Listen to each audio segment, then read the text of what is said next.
Ils sont plus d'une centaine de jeunes venus de tous les pays du continent réunis à Dakar, la capitale sénégalaise, pour débattre sur la masculinité positive.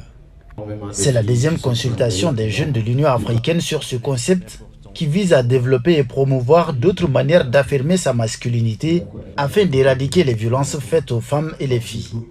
Alors, vous savez, la société aujourd'hui est en pleine instance évolution et il faille que tous les avis soient pris en compte, il faille que les droits des uns et des autres soient respectés. Et aujourd'hui, le principe de la masculinité positive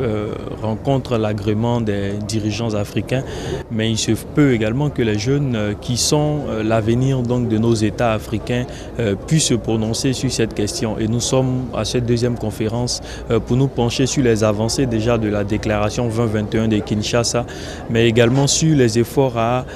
mener encore une fois pour que la masculinité positive soit inscrite dans les mœurs des uns et des autres. Je pense que c'est un concept nouveau qui a tout son sens, du moment qu'on a toujours traité les questions de VBG en mettant en avant les femmes et tout, mais si on parle de violence, on dit d'habitude que les VBG, les violences basées sur le genre, sont commises par des hommes. Et je pense que pour mieux aider les femmes, c'est les hommes en premier qui devraient plus être impliqués dans ce combat-là. Et je pense que c'est quelque chose de bien parce que ça va beaucoup plus permettre aux hommes de connaître ces concepts-là, de comprendre c'est quoi les types de violences et quelles sont les conséquences que cela peut avoir. À travers cette rencontre, l'Union africaine et le Fonds des Nations Unies pour la population UNFPA à recueillir l'avis des jeunes du continent sur comment ils peuvent être pleinement impliqués, responsabilisés et engagés de manière significative dans la lutte contre les violences faites aux femmes. C'est pourquoi il était extrêmement important pour le Fonds des Nations Unies pour la population d'accompagner, de soutenir la préparation de cette consultation qui pourrait être une première donc, en matière de politique publique. Parce que comme vous le savez, en général, les jeunes donc sont invités à la table à la dernière minute où ils ne sont pas du tout invités,